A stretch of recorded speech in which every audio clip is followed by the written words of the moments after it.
Salut à tous, moi c'est Mohamed, étudiant en informatique et passionné par les systèmes. Dans cette vidéo, je vais vous montrer pas à pas comment télécharger et installer Windows Server 2025.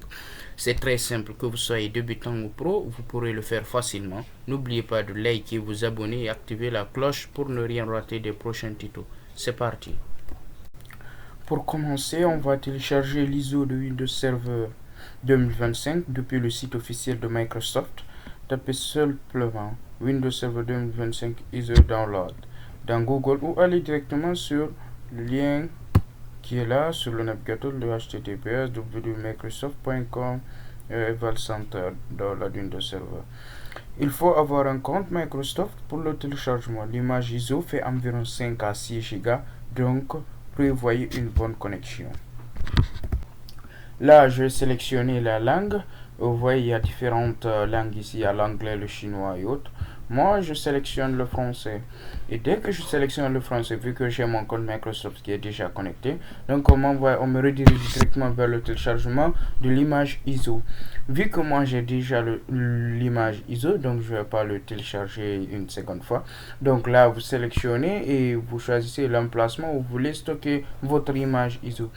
Après l'installation et tout, on va ouvrir ici notre hyperviseur pour l'installation. Bon, moi j'ai choisi VMware. Nous venons au niveau de File, New Virtual Machine. Et nous allons créer une nouvelle machine virtuelle. On va choisir la deuxième option Advanced, la fonction avancée, bien sûr. On va choisir ici la version du VMware qu'on va utiliser. Et là, on va dire I will install the operating system later. On va choisir l'ISO plus tard. Next.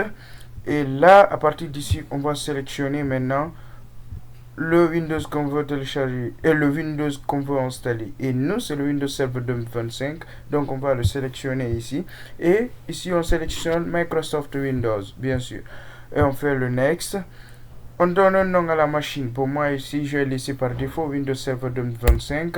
Entrée. On va choisir le UEFI, bien sûr. Et le nombre de processeurs, on va choisir ici 2. Donc, on aura 2 cœurs. Et la mémoire RAM, bien sûr, on va choisir minimum 4 Go de mémoire RAM.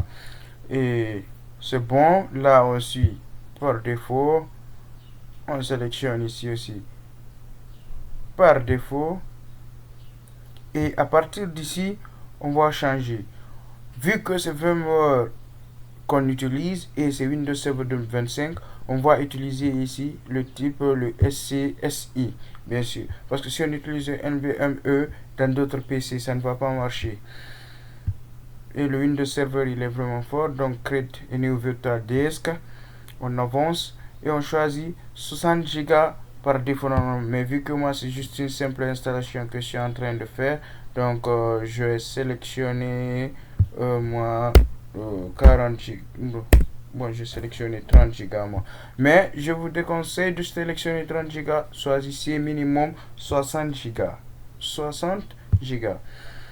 Nous passons, je passe, bien sûr. À partir d'ici, je peux maintenant sélectionner l'ISO. Donc, je prends Customer Hardware, si on veut, et puis on me redirige ici. Je sélectionne ici le fichier ISO. Là, Use ISO File. Maintenant, nous partons dans Browser ou l'emplacement de mon édition ISO de Windows Server 2025. Je sélectionne ici l'ISO, le voici Windows Server 2025, vous voyez 5, et quelques gigas. Et je l'ouvre bien sûr. Le réseau aussi, vu que j'ai configuré ma carte réseau, vous suivrez l'une de mes vidéos pour voir comment configurer une carte réseau sous VMware. Je sélectionne ici, c'est au niveau de VMnet 2, c'est là-bas que j'ai configuré mon réseau. Et après, je fais le close et finish. Après le finish, vous allez voir la machine qu'on vient d'installer va apparaître et on va démarrer cette machine. Donc vous voyez à partir d'ici on a ici le logo de Windows qui s'affiche, et c'est parce que vous avez remarqué le logo ressemble vraiment à celui de Windows 11, et c'est bien ça. Windows Server 2025 est basé sur le système d'exploitation Windows 11. Avant d'abord d'arriver à cette étape, la machine va vous demander ici de taper entrée pour être redirigé vers le CD de l'ISO que vous avez sélectionné. Vous cliquez vous tapez entrée, et là ça va vous envoyer directement le logo de Windows. Là on va laisser tourner bien sûr. Ça va prendre du temps, vu que j'ai pas sélectionné beaucoup de ressources, 4 Go de RAM et de processeurs bien sûr. Ça va prendre un peu de temps, on va patienter, voir. Ça va tourner bien sûr. Ça prendra tout son temps. On patiente. Et là, on voit où ça nous envoie directement. Il nous demande de sélectionner la langue. On va agrandir ici l'écran. On va sélectionner la langue française, format de l'heure et de la devise. Bon, on va sélectionner ici, bien sûr, notre territoire où nous sommes, et on fait suivant. On peut utiliser entrée s'il faut. On choisit ici le clavier. Bon, moi je vais laisser sur AZERTY, le français traditionnel, bien sûr. Entrée. Je sélectionne Install Windows Server, bien sûr. Et j'accepte ici bien sûr le contrat est autre, donc on est obligé d'accepter, sinon on ne pourra pas passer cette étape. On accepte, puis on clique sur suivant, et nous attendons. Il est en train de préparer tout, et nous patientons. Et à partir d'ici, on a le choix pour sélectionner une image qu'on veut. Si vous sélectionnez le Windows Server 2025 Standard Evaluation, là vous allez administrer votre serveur seulement en ligne de commande, pas d'interface graphique. Donc si vous êtes débutant, je vous déconseille vivement de travailler comme ça. Donc vous allez sélectionner Windows Server 2025 Standard Evaluation avec expérience utilisateur. Donc on va sélectionner cette option, vu si on est débutant et autres. Mais si on a un niveau avancé déjà, on pourra sélectionner le data center qui est là, expérience utilisateur, si on veut travailler avec interface graphique, ou sans expérience utilisateur. Et ça, c'est seulement en ligne de commande. Donc là, faites beaucoup attention à ce niveau, surtout si vous êtes débutant. Il va falloir sélectionner Windows Server 2025 Standard Évaluation Expérience Utilisateur. Donc c'est ce qu'on va faire ici. Je vais agrandir, et nous faisons suivant.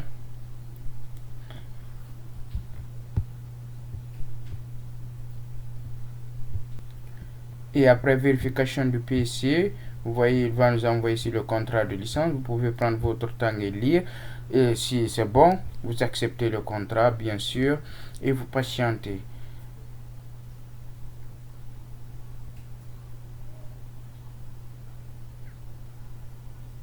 On va patienter.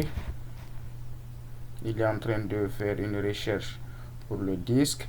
Et j'ai sélectionné 30 Go, bien sûr. Et je tape suivant. Vous attendez, ça prend un peu de temps bien sûr. On va patienter, et vous voyez que c'est bon. On va installer, prêt pour l'installation. Et c'est presque la phase finale.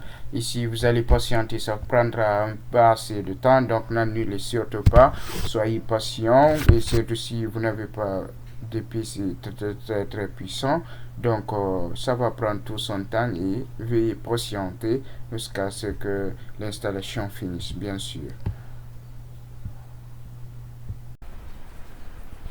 Nous voyons à partir d'ici, après l'installation, ce qui va s'afficher, bien sûr, les paramètres de personnalisation. Déjà, le nom d'utilisateur, c'est l'administrateur, appelé couramment l'admin. On va créer un mot de passe pour lui, bien sûr. Faut que le mot de passe soit un peu fort. Bon, je crée mon mot de passe, et c'est bon. Dès que le mot de passe ne respecte pas la complexité, donc on va un peu compliquer le mot de passe, bien sûr. Ce que je vais faire,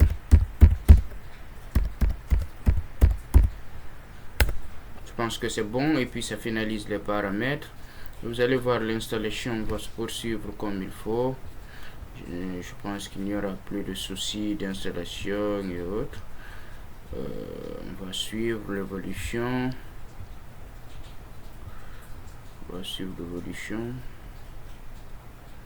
Ça va prendre un peu de temps, bien sûr. Et vous voyez ici, l'installation se poursuit. Maintenant, vous voyez au niveau de l'écran, on vous montre même appuyer sur CTRL plus ALT plus supprimer pour accéder à votre interface directement et pour déverrouiller bien sûr la machine et accéder au bureau du serveur Windows. Donc là, on nous dit quoi? CTRL ALT supprimer. Donc on fait CTRL ALT delete sur le clavier. Dès qu'on fait cette combinaison, ça va nous rediriger vers la page login de connexion. Ici on sélectionne annuler bien sûr et on va se connecter. Le mot de passe qu'on vient de créer tout dernièrement précédemment, c'est celui-là qu'on va mettre ici. Je vais mettre mon mot de passe à moi.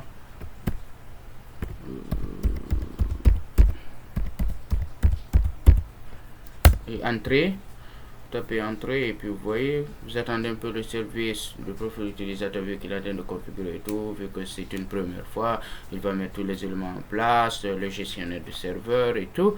Bon, après ça, vous allez voir que c'est fini. Là, vous avez appris à télécharger et à installer Windows Server 2025 sur VMware. Vous voyez, sans problème, il n'y a aucun souci et tout.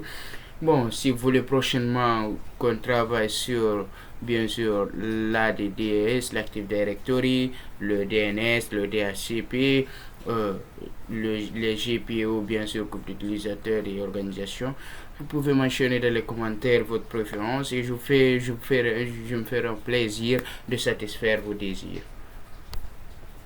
On va patienter, vous allez voir, bien sûr, le bureau de notre serveur. On va patienter. Et vous voyez, on a notre serveur. Je viens d'actualiser tout. On va patienter. Et là, il va demander les préférences et tout. Bon, on va accepter. Juste la configuration du début. Et sur Windows Server, si vous êtes débutant alors que vous ne connaissez pas, dès que vous allumez, vous connectez sur votre Windows Server, il démarre de façon automatique le gestionnaire de serveur. Ça, c'est déjà une configuration par défaut. Mais après, vous pouvez vous permettre de bloquer ça si vous ne voulez pas que le gestionnaire de serveur démarre automatiquement après connexion sur votre serveur. Là, vu que c'est une première fois, donc tous les paramètres par défaut vont s'exécuter. Donc après connexion, vous voyez directement que le gestionnaire de serveur démarre de façon automatique. Donc vous pourrez travailler sur Azure, ça c'est directement en ligne ou on vous propose ça ici. Et vous avez votre gestionnaire de serveur bien sûr ici, c'est ici que vous allez faire toutes vos configurations, la gestion de vos utilisateurs, la gestion bien sûr de votre réseau ou le réseau de votre entreprise. Merci, c'était pour tout dans cette vidéo. Je vous demanderai si vous avez aimé de liker. N'oubliez pas de liker et d'activer la cloche de notification pour ne pas manquer les prochains tutos qui vont arriver. Et mentionnez dans les commentaires vos sujets sur lesquels vous voulez que je fasse des tutos, si c'est bien sûr la prochaine fois sur l'Active Directory, si c'est la configuration DHCP, le DNS ou la gestion des utilisateurs, les rôles et tout. Merci.